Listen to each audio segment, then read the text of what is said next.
दोस्तों, जयपुर के सवाई मानसिंह स्टेडियम में आईपीएल 2025 का एक और रोंगटे खड़े कर देने वाला मुकाबला देखने को मिला। इस महामुकाबले में राजस्थान रॉयल्स के सामने गुजरात टाइटंस की टीम थी। करोड़ों क्रिकेट प्रेमियों को इस मैच का बेसब्री से इंतजार था। पूरा स्टेडियम दर्शकों से खचाखच भरा हुआ था। इस मैच में सिक्का उछाला गया तो टॉस जीतकर राजस्थान के कप्तान रियान पराग ने गेंदबाजी करने का फैसला किया। वहीं गुजरात टाइटंस की टीम को बल्लेबाजी करने के लिए आमंत्रित किया। गुजरात की तरफ से पारी की शुरुआत करने के लिए उनके दो खतरनाक बल्लेबाज शुभमन गिल के साथ साई सुदर्शन की जोड़ी बल्लेबाजी करने के लिए मैदान पर उतरी। दोनों बल्लेबाजों के कंधों पर अपनी टीम को अच्छी शुरुआत दिलाने की जिम्मेदारी थी।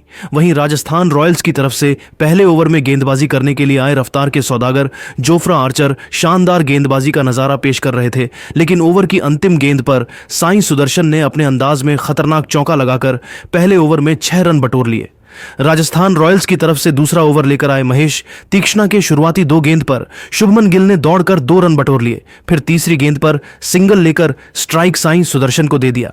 ओवर की चौथी गेंद पर साई सुदर्शन ने जबरदस्त चौका लगाकर गुजरात टाइटंस के स्कोर को रॉकेट की रफ्तार से आगे बढ़ाया। दोनों बल्लेबाजों ने मिलकर दूसरे ओवर से 11 रन जोड़ लिए।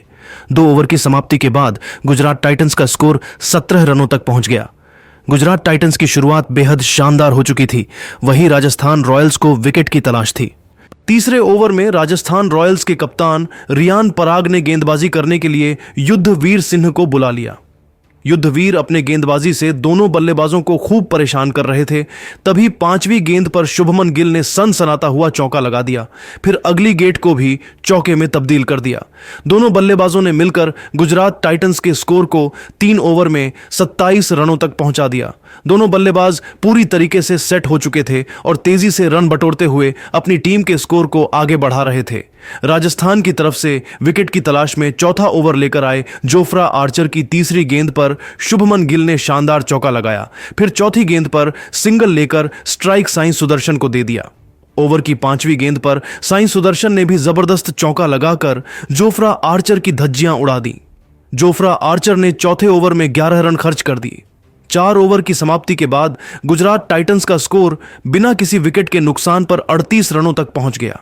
जहां एक छोर से साई सुदर्शन चौकों की बारिश करते हुए अपनी टीम के स्कोर को रॉकेट की रफ्तार से आगे बढ़ा रहे थे, तो वहीं दूसरी छोर से शुभमन गिल भी तेजी से रन बटोरकर उनका भरपूर साथ निभाना रहे थे। राजस्थान रॉयल्स को इस मुकाबले में बने रहने के लिए लगातार विकेट की तलाश थी। 5वें ओवर में राजस्थान के कप्तान रियान पराग ने गेंद को एक बार फिर से महेश तीक्ष्णा के हाथों में थमा दिया। ओवर की दूसरी गेंद पर साई सुदर्शन ने खतरनाक चौका लगाया। इसके बाद दोनों बल्लेबाजों ने सिंगल और डबल लेकर 5वें ओवर से 9 रन बटोर लिए। 5 ओवर की समाप्ति के बाद गुजरात टाइटंस का स्कोर 47 रनों तक पहुंच गया। गुजरात टाइटंस का स्कोर तेजी से आगे बढ़ रहा था और दोनों बल्लेबाजों के बीच मजबूत साझेदारी पनपती हुई दिखाई दे रही थी। वहीं दूसरी तरफ राजस्थान रॉयल्स के गेंदबाज विकेट निकालने में लगातार फेल हो रहे थे, जिसको लेकर कप्तान रियान पराग बहुत ही ज्यादा परेशान दिख रहे थे। पावर प्ले के अंतिम ओवर में राजस्थान रॉयल्स के गेंदबाजी में बदलाव देखने को मिला और इस बार रियान पराग ने गेंदबाजी करने के लिए संदीप शर्मा को बुला लिया। आते ही संदीप शर्मा ने इतनी खतरनाक गेंदबाजी किया कि दोनों बल्लेबाजों के होश उड़ गए।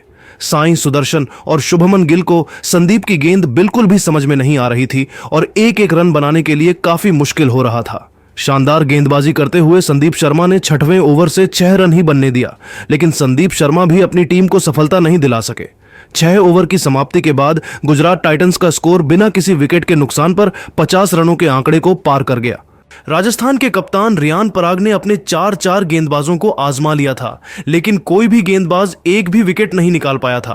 पावर प्ले की समाप्ति के बाद 7वें ओवर में विकेट की तलाश में गेंदबाजी करने के लिए खुद कप्तान रियान पराग आ गए, लेकिन साई सुदर्शन और शुभमन गिल ने मिलकर उनकी बखिया उधेड़ कर रख दिया।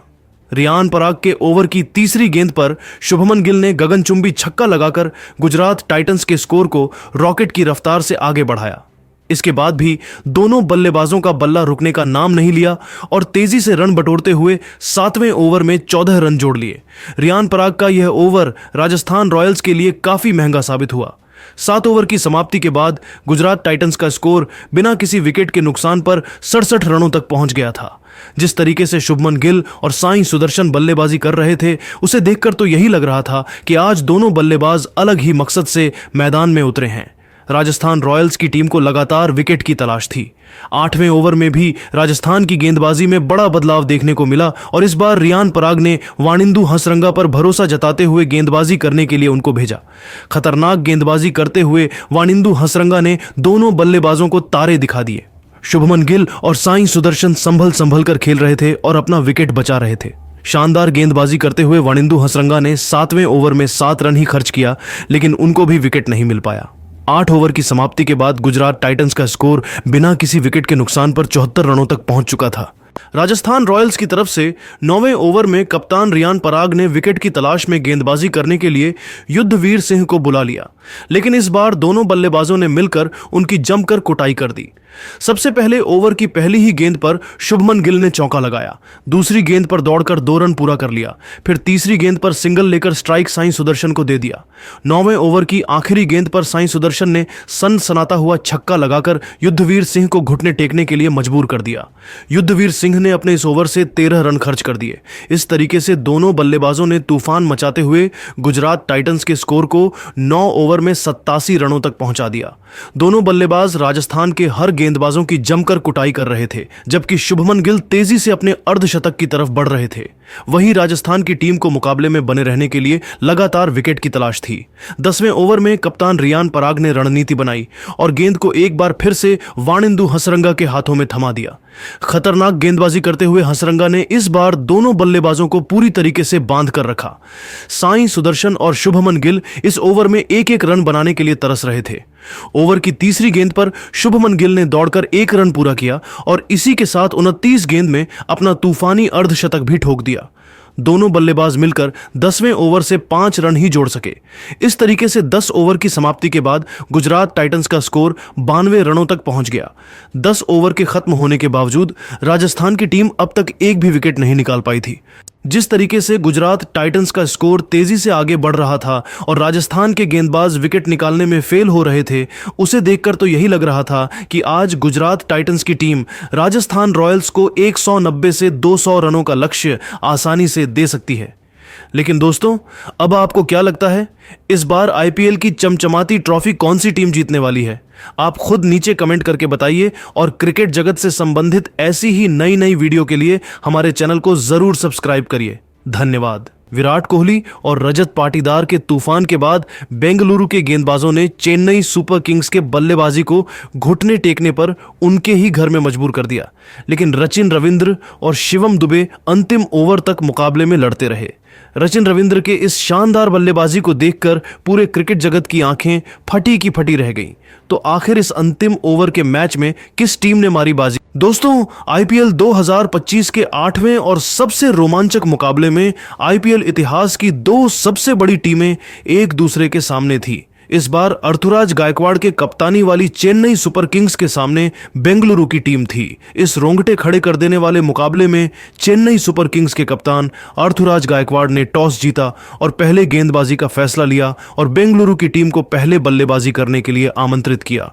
उसके बाद रनों की बारिश करने के इरादे से बेंगलुरु के 2 दिग्गज ओपनर बल्लेबाज फ्लिप साल्ट और विराट कोहली मैदान पर उतरे। दोनों खिलाड़ियों को इस महामुकाबले में अपनी टीम को एक विस्फोटक ओपनिंग शुरुआत दिलाने की बहुत ही बड़ी जिम्मेदारी थी और बेंगलुरु की इस ओपनिंग जोड़ी ने आते ही चेन्नई के गेंदबाजों पर बड़े शॉट खेलना शुरू कर दिया था, खास करके फ्लिप साल्ट। इस मुकाबले में गजब की बल्लेबाजी कर रहे थे चेन्नई सुपर किंग्स की तरफ से। पहले ओवर में गेंदबाजी करने के लिए खलील अहमद आए, जिनके इस ओवर में साल्ट ने 2 शानदार चौका लगाते हुए पहले ओवर से 9 रन बटोरा। वहीं चेन्नई की तरफ से दूसरे ओवर में गेंदबाजी करने के लिए रविचंद्रन अश्विन आए। दूसरे ओवर की पहले ही गेंद पर साल्ट ने सनसनाता हुआ छक्का लगाकर अश्विन को घुटने टेकने के लिए मजबूर कर दिया। इसके बाद ओवर की दूसरी और आखिरी गेंद पर फ्लिप साल्ट ने शानदार चौका लगाते हुए दूसरे ओवर से 16 रन बटोरा और टीम के स्कोर को 25 रनों तक पहुंचा दिया। तीसरे ओवर में खलील अहमद ने शानदार गेंदबाजी करते हुए सिर्फ 7 रन खर्च किया। वहीं चौथे ओवर में चेन्नई की तरफ से गेंदबाजी में बदलाव देखने को मिला और चौथे ऊपर में गेंदबाजी करने के लिए आए। सेम कुर्रन ने सिर्फ 5 रन ही खर्च किया। साल्ट इस मुकाबले में अलग ही अंदाज में दिख रहे थे और चौकों और छक्कों की बारिश कर रहे थे। तभी 5वीं ओवर में गेंदबाजी करने के लिए आए नूर अहमद ने ओवर की आखिरी गेंद पर फ्लिप साल्ट को महेंद्र सिंह धोनी के हाथों स्टंपिंग कराकर बेंगलुरु की टीम को पहला झटका दिया। साल्ट अपने इस पारी के दौरान 16 गेंदों पर 5 चौकों और एक छक्के की सहायता से 32 रनों की पारी खेलकर वापस लौट गए। फ्लिप साल्ट के आउट होने के बाद विराट कोहली का साथ देने के लिए देवदत्त पडिक्कल मैदान पर उतरे।